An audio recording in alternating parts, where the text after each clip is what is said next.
Este episodio está destinado exclusivamente a una audiencia adulta. Contiene relatos reales, con temáticas sensibles que pueden resultar impactantes para algunos espectadores. Se recomienda discreción. Un grupo de millonarios se mete en un submarino y baja a ver los restos del Titanic, pero de pronto desaparecen. Años antes, un avión que transporta correspondencia sobre el Río de la Plata sale del radar y no se vuelve a saber nada del piloto y del copiloto. Hoy hablamos de estas tragedias que atravesaron kilómetros hasta llegar a Marcelo. Hoy conocemos los casos del submarino Titán de Ocean Gate y del avión Air-Class. Episodio 5. Tragedias por cielo y mar.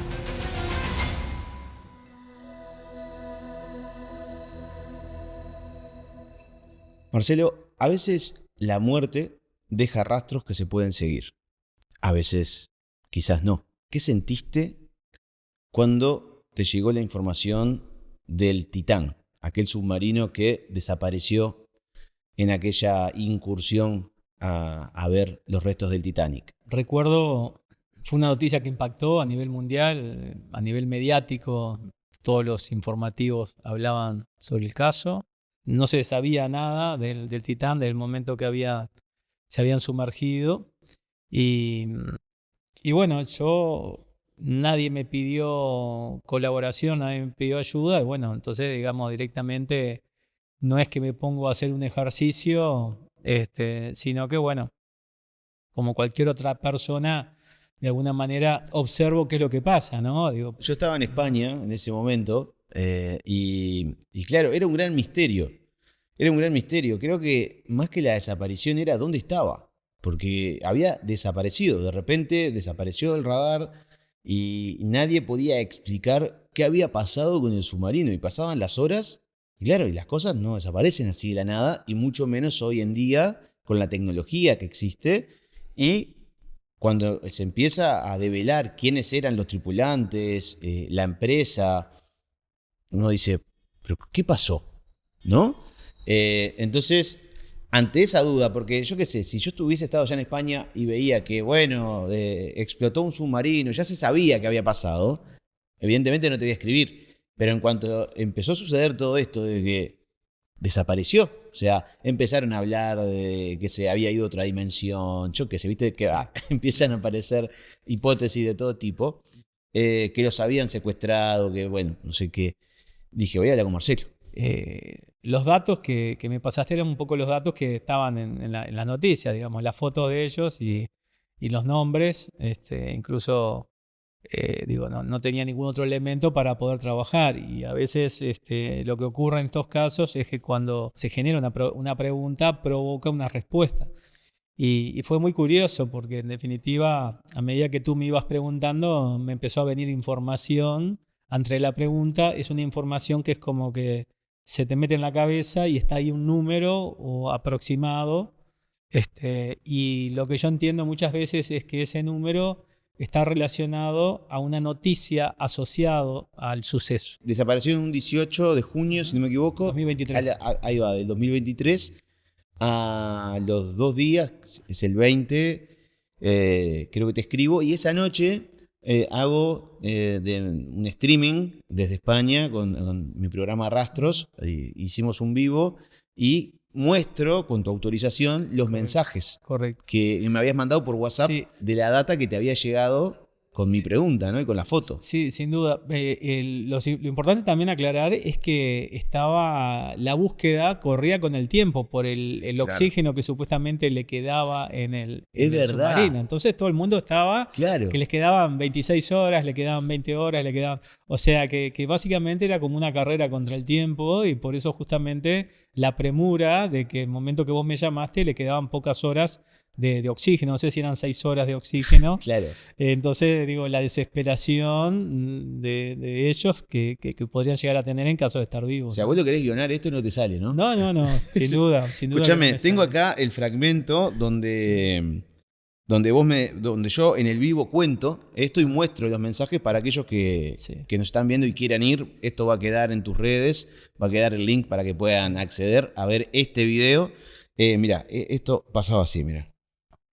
ustedes saben que él tiene innumerable cantidad de casos resueltos y que la policía recurre a él para resolver algunos temas, sobre todo esta es su especialidad, gente desaparecida, ¿sí? Y me da un dato. Entonces, yo lo que digo es, nosotros no sabemos cuál va a ser el desenlace hoy, 20 de junio a las 9:30 de la noche, ¿ok? Entonces, yo lo que les voy a mostrar es los mensajes de texto que me mandó Marcelo, ¿no? Que dice lo siguiente, dice, se encuentran a unos 500 metros del casco mayor del naufragio. Aún están con vida a esta hora, a las 13:02. No sé referenciarte la ubicación porque no hay referencias geográficas en alta mar, pero me viene oeste. O sea, lo que él diría es que están a 500 metros del casco mayor del Titanic hacia el oeste. Y dice, encontrarlos se encuentran. Si viene información al respecto es porque va a suceder. Claro que cuando los encuentren no sé el estado en que se encontrarán todos. Y yo le puse, ok, intentaré enviar estos datos de todos modos. Y le envié un mail con estos datos a la empresa. Bueno, ¿saben qué pasa? Yo no sé si... A ver, a mí me ha sorprendido tanto la vida que yo no quería tener esta información. Obviamente que le pedí permiso a Marcelo y no quería tener esta información. Y si llegara a ser cierta, no haberla mandado, no haberla enviado a quien corresponda. Entonces, capaz que ya lo habían recorrido ese lugar y me dicen, bueno, muchas gracias, y ya saben que no. Pero capaz que en esas pequeñas casualidades de la vida, de alguna manera, podía ayudar y bueno, lo envié. Lo que quería era simplemente, como Marcelo tiene, bueno, tiene un currículum y tiene ya antecedentes que respaldan un poco su trabajo, dije, si ayudo en algo, lo envío. Y bueno, recibirlo recibieron. Así que vamos a ver cómo termina esto. Tampoco creo que si encuentran algo gracias a lo que le dijimos nosotros, vayan a decir, vayan a decir algo. Pero eso no me importa porque no lo hice con ánimo de reconocimiento, sino realmente que me imagino lo que deben estar viviendo estas personas y ni que hablar sus familias. Y si podíamos sumar un granitito de arena, ojalá que sirva para eso. Bien, eso era la información que te llegaba en ese momento.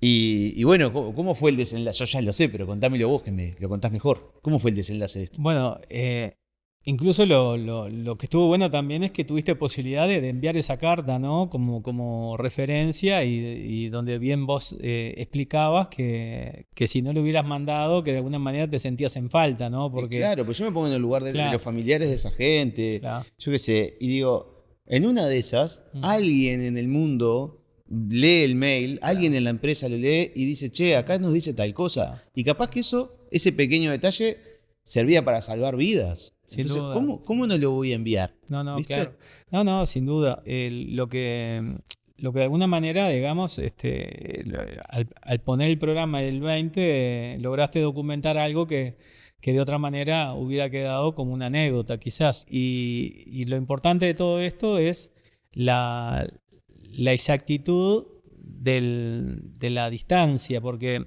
de hecho las noticias que salieron al respecto 2 días después, que tú publicaste el 22.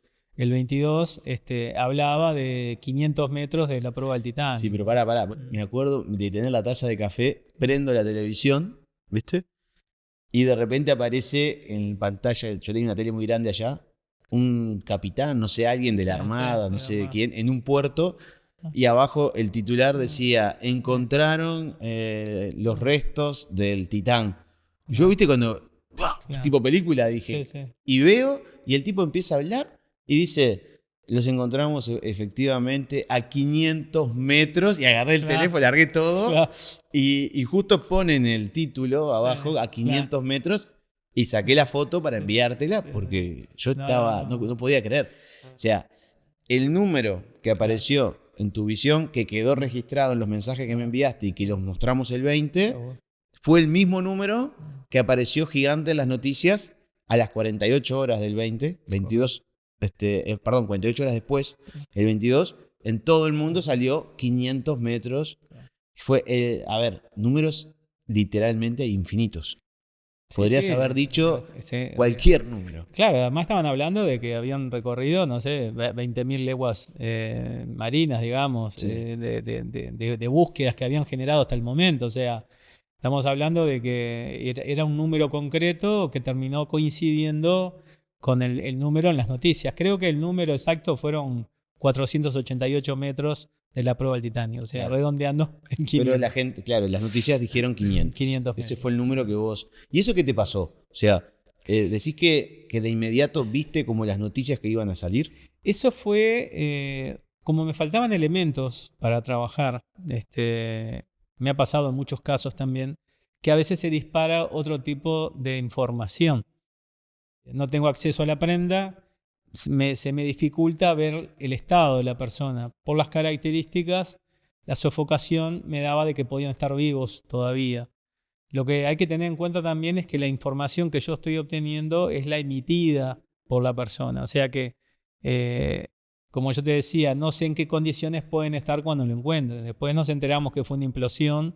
Posiblemente no se hayan dado cuenta cuando ocurrió, porque eso fue una milésima de segundo, pero dada la situación, la preocupación que tú tenías y sobre todo que estaba corriendo el tiempo, se estaban quedando sin oxígeno, es que de alguna manera al provocar esa pregunta me vino la información asociada a esa distancia, que fue lo que te dije y que en definitiva se terminó dando o cuadrando, ¿no? Sí. Si hubiesen leído el mail que les mandé, Sí. capaz que se ahorraban 48 horas de búsqueda. Capaz no, porque los encontraron ahí. Eso ya estaba ahí, salvo que se hubiese movido un poco. Y incluso el video que acabamos de ver, tú comentás que si lo hubieran encontrado por la información que pasamos, nunca nos dirían, ¿no? También. Entonces También. digo, nos va a quedar la duda recurrente. Mirá que me Claro. acabas de abrir esa ventanita. Claro. Mirá si realmente alguien lo vio y dijo, che, acá un uruguayo mandó esto.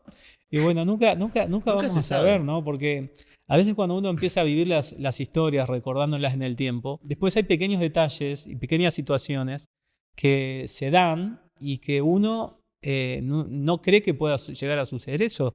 Sin embargo, digo, es algo que nunca vamos a saber porque Claro. nunca nos van a llamar para decir que la información que pasaste el 20 de alguna Mirá. manera le sirvió para provocar esa búsqueda. Mirá, te quiero decir algo, que esto sí que nunca te lo dije, te lo estoy diciendo ahora acá, te vas a enterar acá. Después que pasó todo esto, en España salieron en algunos programas otros datos que habían dado psíquicos de otras partes del mundo. Había una mujer mexicana que había dicho que iban a encontrar los cuerpos flotando, otros que iban a encontrar un pedazo flotando no sé cuántas leguas, no sé a dónde.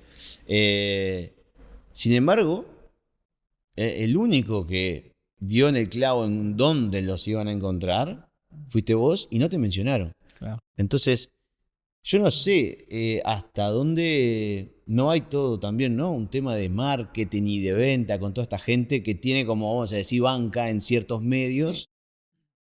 Sí. Y no sé por qué pasa eso. Sí, en realidad, digo, quizás no se enteraron, digamos, de... Pero yo lo que entiendo que también, o sea, la dinámica de mi trabajo está de alguna manera como enclaustrada en Uruguay. Si bien he colaborado mucho en casos internacionales y he tenido reconocimiento, digamos, en programas internacionales como en History Channel, en Psíquicos en Chile, sí. con Don Francisco en Miami, en Televisa y bueno, y un montón de programas de Argentina, de otras partes. Digo, por alguna manera siempre mantengo un perfil bajo y que quizás no se toma en serio la referencia que puedo dar, pero Claro. No, como tampoco caes con túnicas y cosas así. Bueno, una digo, persona normal que tiene ahí, claro, capaz que vende menos, viste que hay Sí, parte sin del duda. show también. Sin duda, pero de todas maneras, yo creo que a veces si se tomara un poco en cuenta la información que uno puede proporcionar, podría ayudar, como ha ocurrido en otros casos, Claro. que los vamos a contar también, que han aparecido o han provocado la búsqueda de acuerdo a las distancias que marco y ha permitido encontrar, por ejemplo, el cuerpo de una persona, ¿no? Sí, como hace poco, el año pasado, ¿no? En verano pasado, con un chico argentino. En enero, sí, un chico argentino, Toro de apellido, que también en una nota que me hacen a boca de jarro me preguntan y me viene la información y hablo de 1500 metros que lo iban a encontrar en 36 horas y bueno, y a las 36 horas aproximadamente encuentran a 1500 metros de distancia. Me acuerdo que también vi la noticia y te la mandé enseguida. Marcelo, lo encontraron en la distancia también, que dijiste. También. Marce, escuchame una cosa, que los que capaz que ya fueron al link o van después se pueden preguntar, y yo me lo pregunto también. Cuando el 20 vos me decís, los van a encontrar seguro porque por algo me llega la información, y van a estar a 500 metros, vos decís algo interesante, que es, yo percibo que están vivos todavía, ¿no? ¿Eso qué fue? ¿Un error? ¿O decís que fue un error de percepción? ¿Que quizás estaban vivos y la forma de morir fue otra? ¿Que hay algo que se está ocultando? ¿Cómo lo interpretás eso? Bueno, esas son las cosas que uno a veces no puede llegar a saber, ¿no? Digo, me pasan muchos casos policiales que percibo determinadas cosas y después terminan coincidiendo muchas, pero otras no las puedo corroborar desde el punto de vista científico. O sea, no ha salido, tengo entendido, un análisis claro de qué fue realmente lo que sucedió o en qué momento fue que implosionó. Hace pocos días creo que habían encontrado una grabación de ultramar de la Marina de Estados Unidos donde se escucha la implosión. Se escucha lo que se escucha es como en el silencio total un put. Claro. ¿Así? Y intuyen que podría tratarse de eso, ¿no? Lamentablemente, digo, creo que no se va a poder corroborar. O sea, digo, por lo que se habla después de que lo encontraron y la implosión, aparentemente, bueno, se habla que en el momento que ellos bajaron ocurrió, o sea que en el momento que nosotros tratamos de obtener esa información, ellos ya estarían fallecidos, sí, ¿no? Digo, de todas maneras, como yo te digo, o sea, igual no me parece errada la visualización porque terminó coincidiendo con la existencia. Puede llevar a error porque no estoy trabajando con las condiciones adecuadas para eso. O sea, claro, es como un reflejo de la pregunta y lo que me viene, pero no tenía ni los elementos, ni las fotos impresas, ni los nombres completos, ni la fecha de nacimiento. Entonces, incluso yo te explico que, claro, en ese momento me daba la sensación de que estaban vivos, pero no sabía cuando encontraran el submarino a 500 metros cuál sería la situación de los tripulantes, ¿no? No, te quería preguntar, porque el Titanic está hundido ahí, ahora sucedió esto del Titán. ¿De alguna manera vos sentís o percibís o creés que esas tragedias que sucedieron ahí pueden atraer más tragedias? ¿Hay algo que funcione de esa manera? Bueno, la pregunta es interesante, pero digo, tú me decís como un foco de desgracia, sí, que hubiera ocurrido, que una zona que atraiga la desgracia. Bueno, lo que ocurrió fue que, bueno, hubo un accidente de ese transatlántico en 1912 que fue noticia porque supuestamente era un barco insumergible, quizás por no tener las condiciones de cuidado suficiente ocurrió el accidente, ¿no? Por querer superar el récord de velocidad, no vieron con tiempo el iceberg y pensaron que no iba a ser tan grave y generó toda una rotura lateral del barco que lo llevó a pique rápidamente. Lógicamente que la violencia y lo dramático que debe haber sido para esas personas, el hecho del naufragio, ¿no? Con la enorme cantidad de muertos que hubo. Pero yo creo que en este caso, justamente esa muerte de alguna manera se transformó en un atractivo turístico que no todo el mundo podía, pero justamente esta persona que tenía un alto poder adquisitivo y que podían darse el lujo de hacer turismo en los restos del Titanic, fue lo que lo llevó al accidente, ¿no? Vos sabés que ya veo por dónde venís y hay algunas personas que afirman que lo que le sucedió, ya estamos hablando en términos metafísicos, ¿no? O energéticos, como los quieran llamar, viene un poco por ese lado. Por el tema de que ahí murió muchísima gente, fue una tragedia. Vos me has dicho varias veces que la energía muchas veces queda, Sin duda. sobre todo cuando hay muertes violentas, Sin duda. y que en cierta manera, no quiero llamar espíritus ni almas, pero esa energía se cobró, vamos a llamar esa especie de morbo Ujú. de ir a un lugar donde hubo tanto sufrimiento como un punto turístico, ¿no? Lo que pasa el Titanic es el Titanic, ¿no? Claro. Y toda la historia que conlleva y las historias, las películas que se han hecho y bueno, y todo el melodrama que tiene esas miles de personas que de alguna manera perdieron la vida. Y muchas de ellas estamos hablando que eran justamente de las personas más ricas del mundo, ¿no? También. Y el Titán también era una de las personas, digamos, más ricas del mundo que terminaron falleciendo de esa manera. Está para, vaya la redundancia, ahondar en Sí. este tema. Es muy interesante, ¿no? Bueno, no tenemos referencias en el océano, en el mar.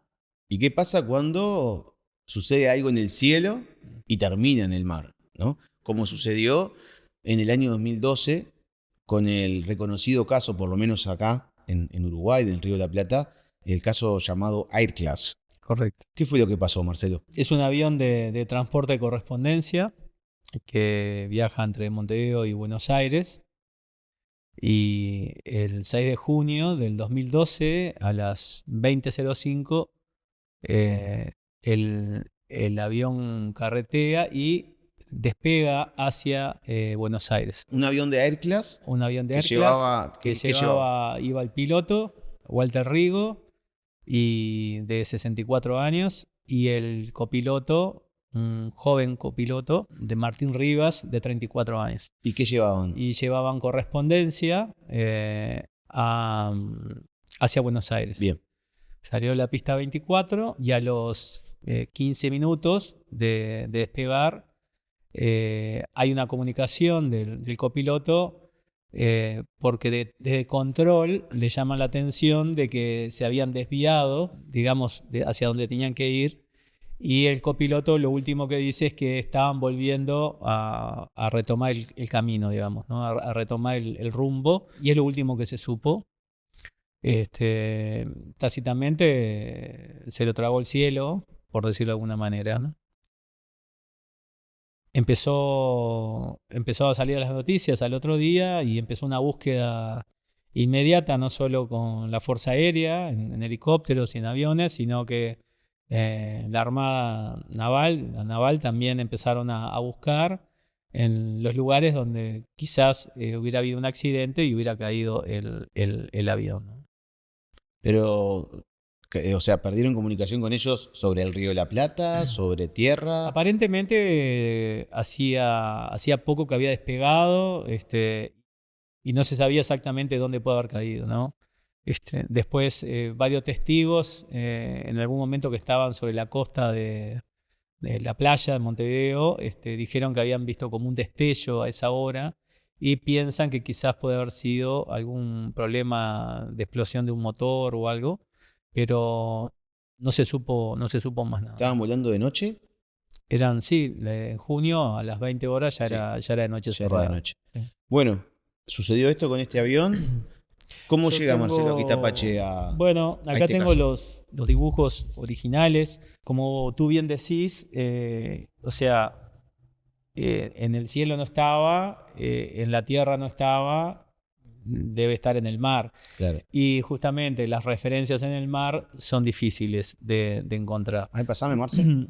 Estos son las dos Bien. Acá hojitas, digamos, que tengo. esto es original, el material original. Eso es original. A mí me contactan el 9 de junio, Bien, acá. 3 días después. Acá está la fecha. Le quiero decir a la gente, Sí. también a la gente, que todo este material, así original, lo pueden encontrar en las redes de Marcelo, ¿sí? Si bien vamos a dejar un link para que puedan ingresar directamente, pero lo pueden ver en detalle en las redes, ¿sí? Como material extra de esta historia, de este podcast. Pero acá está la fecha, 9 de junio de 2012, y acá están, supongo, los datos que te dieron de los pilotos. Sí, esos son los disparadores que yo utilizo. A mí me pasan el nombre completo, fecha de nacimiento, una fotografía y me trajeron prendas de tanto del piloto como del copiloto. En este caso, ambos habían desaparecido juntos y bueno, yo con esos elementos trato de ponerme a trabajar. Es importante aclarar que en este caso los que me contactan es la familia del piloto, ¿no? La señora Ahí va. que ella trabajaba también en la torre de control aéreo, y estaba muy vinculada al contexto del trabajo de un piloto, ¿no? Y básicamente era un misterio, ¿no? Enseguida empiezan a conjeturas de que estaban trasladando dinero y que se habían fugado con el dinero, conjeturas de que habían sido secuestrados, conjeturas, bueno, de que habían sido secuestrados por extraterrestres, y bueno, todo ese tipo de conjeturas todo tipo. que surge. Y bueno, y desde el punto de vista científico habían generado una búsqueda muy intensa esos primeros 3 días, desde el momento en que ellos desaparecen, empieza la búsqueda ese mismo 6 en la noche, y no paró la búsqueda, porque además, digo, bueno, la Fuerza Aérea, él estaba muy vinculado como piloto, el padre de Rivas también era piloto. ¿De Rigo? O sea, de Martín, del copiloto. Del copiloto. Rivas también era piloto, o sea, era toda una familia de pilotos aéreos, y estaban todos muy vinculados también con la naval. Entonces todo el tema de la búsqueda se empezó a generar de forma inmediata, usaron todos los recursos que tenían. Sin embargo, era como que se lo había tragado la tierra, ¿no? O el mar. No sabían dónde podían encontrarlos.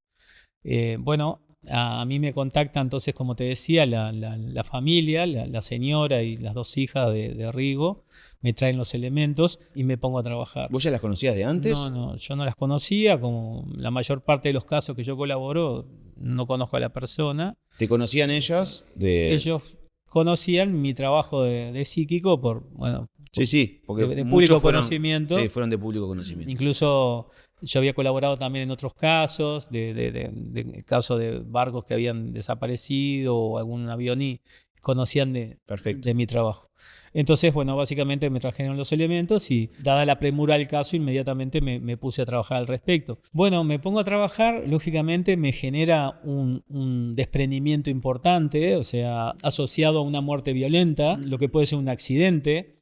Trato de posicionarme primero en el piloto con los datos y después en el copiloto, y en ambos surgía la misma situación, la misma situación dramática, y la percepción de la desesperación. Yo lo que percibo es que ocurre algo en el ala izquierda que hace que como que el avión rote y se vaya de picada. Después lo que veo es que se clava en el mar,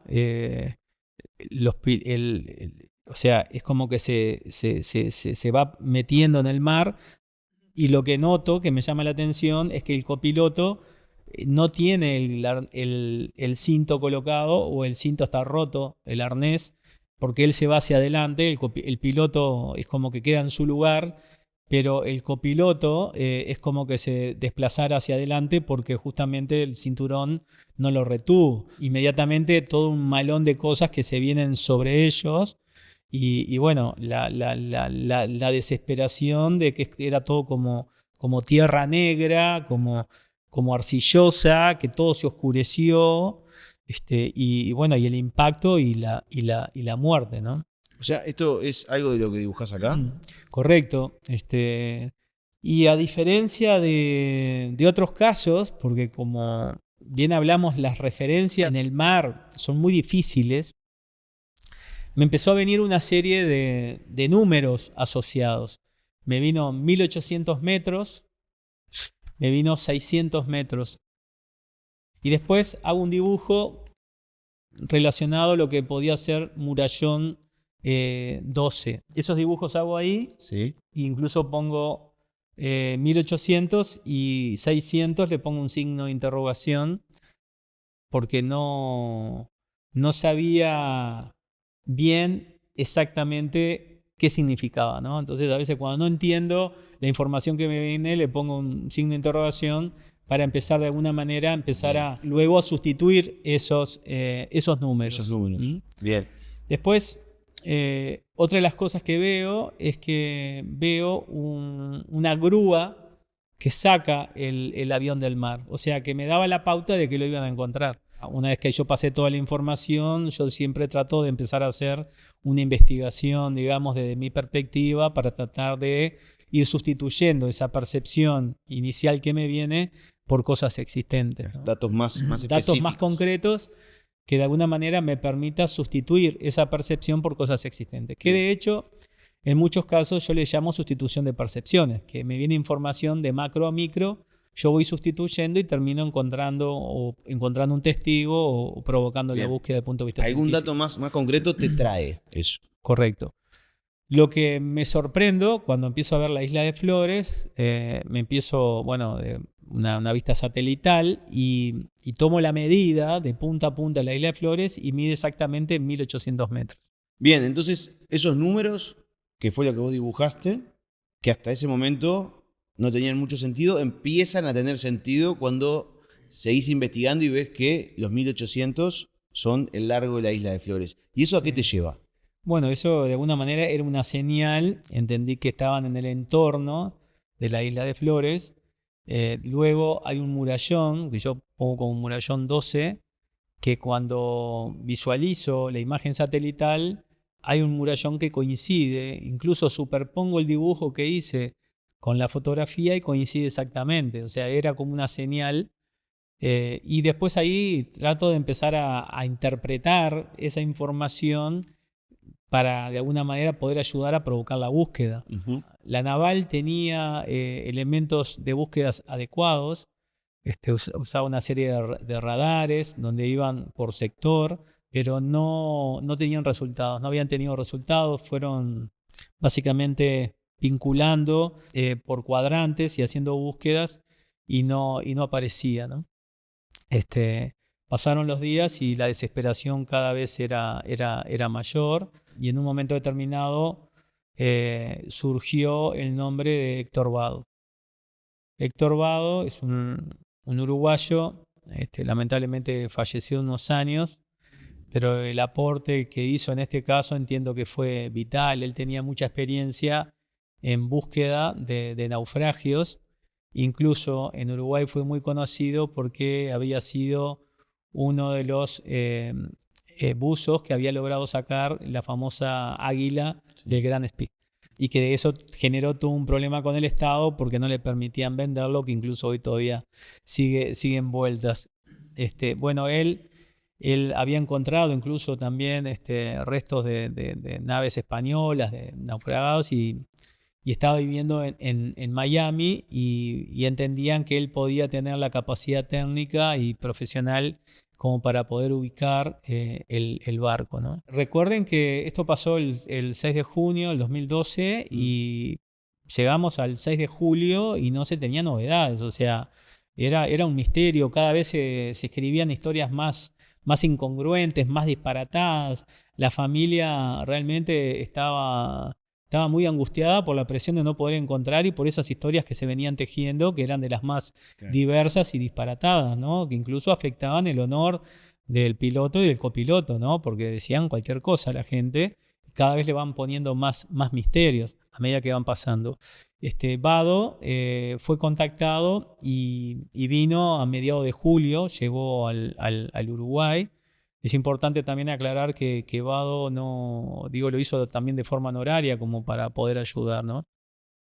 Y bueno, él trajo también algún radar, algunos otros elementos y utilizando esa tecnología y utilizando, digamos, la experiencia que él tenía, digamos, como buzo, me acuerdo que estuvo varios días esperando las condiciones adecuadas para que el mar estuviera calmo para realmente poder empezar a aplicar por cuadrante la búsqueda realmente como se debería hacer, y sectores que la Armada ya había buscado, él volvió a replicar en base a cálculos de dónde podía haber caído el avión. ¿En algún momento Vado tuvo acceso a los números y a la información que vos habías obtenido?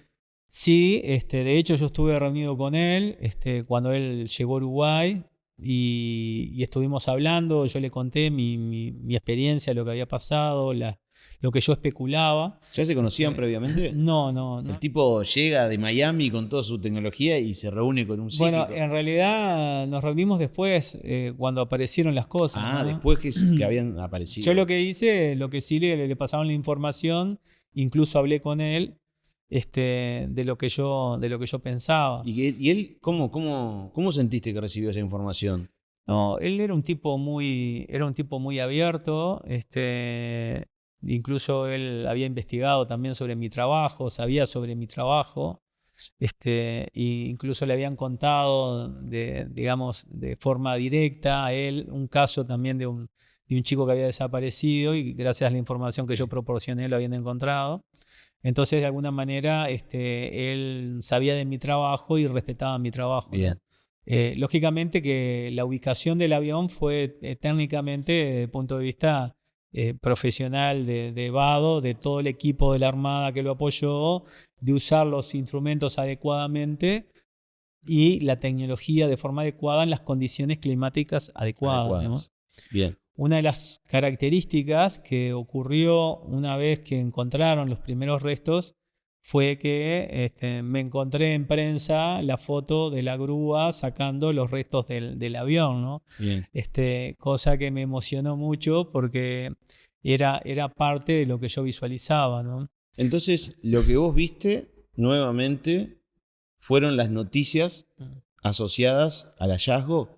¿Crees Sin que duda, fue eso? y la vinculación de la isla de Flores como un vínculo de búsqueda y de referencia. Porque ¿dónde se terminan de encontrar los restos, los primeros restos? Bueno, aparentemente al sur de la isla, 1500 metros de la isla. Una de la información que no hablamos, que después me fui enterando y que lo sabía solo un círculo muy íntimo, gente de mantenimiento y gente de la empresa, es que el avión, el cinturón, del arnés del copiloto estaba roto.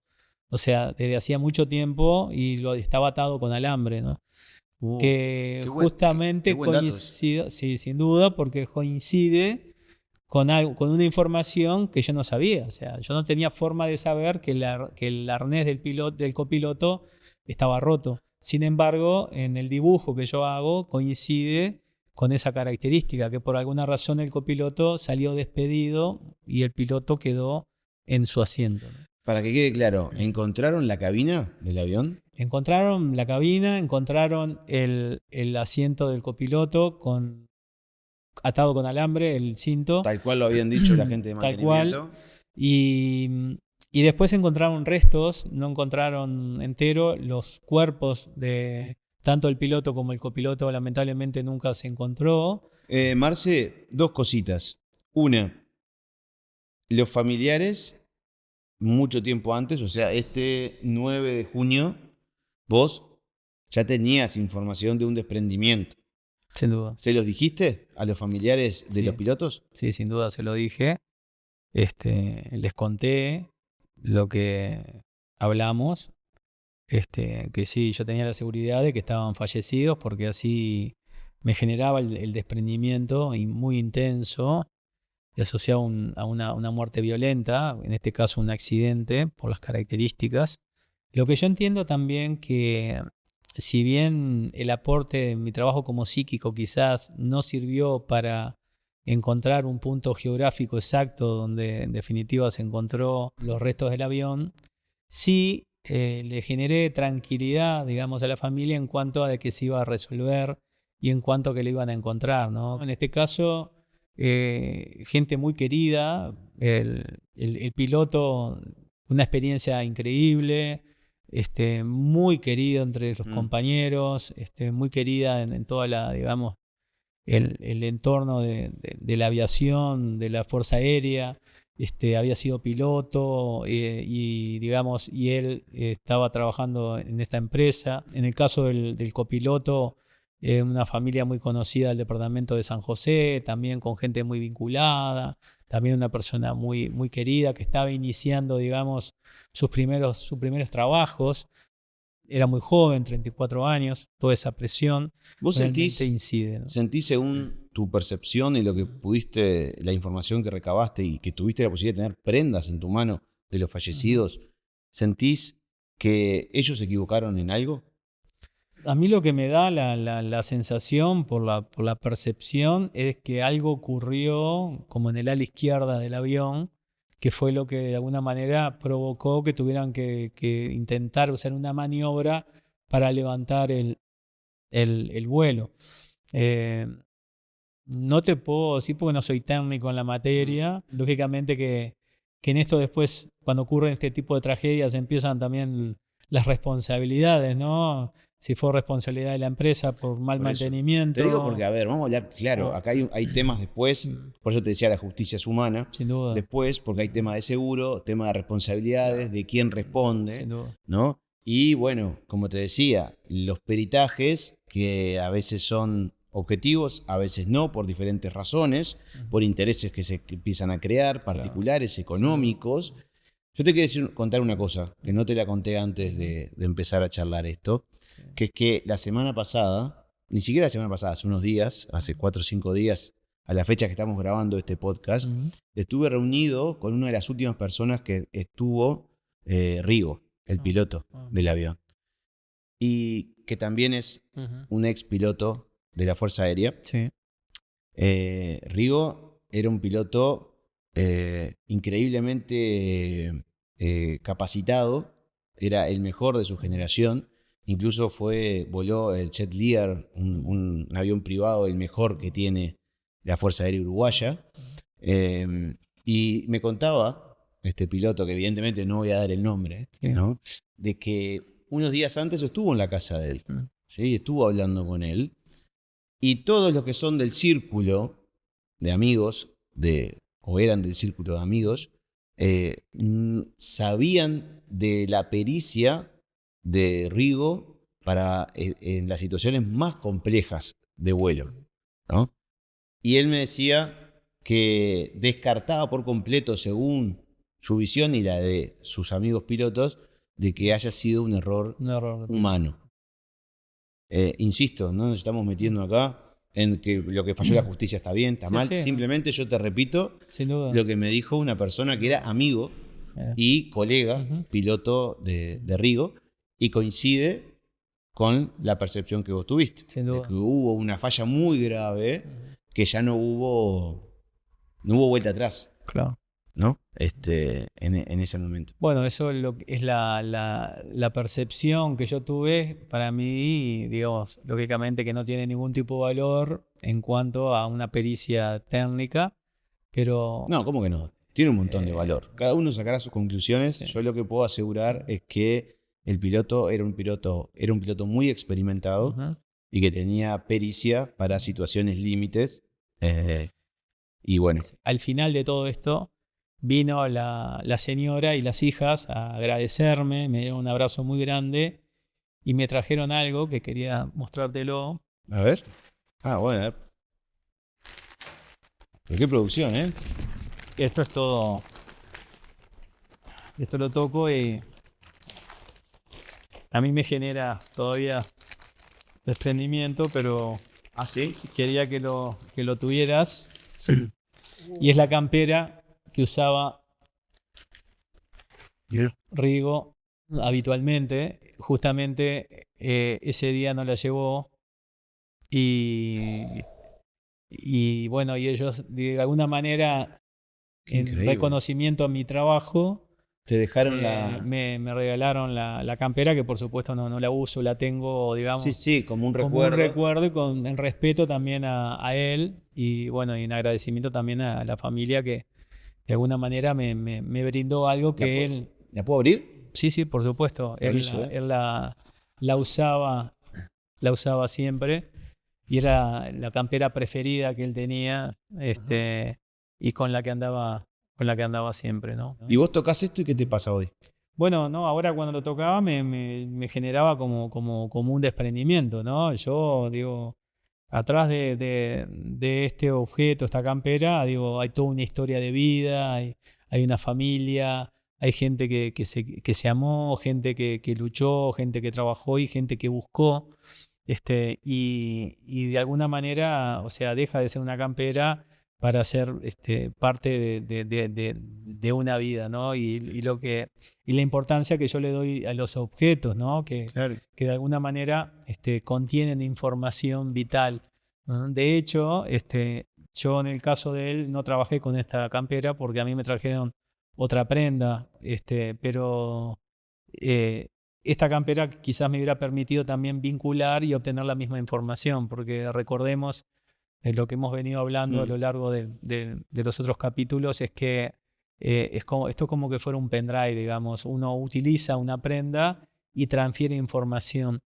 Lo que permite el espacio-tiempo o la física cuántica es que uno puede obtener información de una prenda aunque haya usado hace tiempo, ¿no? Bien. Es como que se va actualizando, ¿no? ¿Y ese desprendimiento que sentís es el momento de la muerte de él? Y este desprendimiento posiblemente sí esté vinculado a que él no está interactuando eléctricamente con la corteza terrestre. Entonces, de hecho, cuando me alcanzaron la bolsa y toqué, enseguida me genera ese desprendimiento, lamentablemente, de una persona fallecida. Yo a veces me voy de este podcast, y no a veces, casi siempre, y me voy como que, no sé, corrí 40.000 kilómetros y es porque... Y llego a mi casa y lo hablo con mi familia y digo, yo no sé cómo Marcelo aguanta todo esto, pero porque vos lo vivís de nuevo. Claro.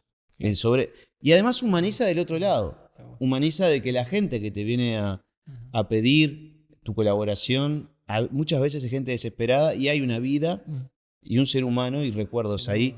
Así que... Por mi lado, Marce, nada, y creo que en nombre de todos los que escuchamos este podcast hoy, muchas gracias. No, gracias a ti. Accede a contenido exclusivo de este episodio en el Instagram @MarceloQuistapache.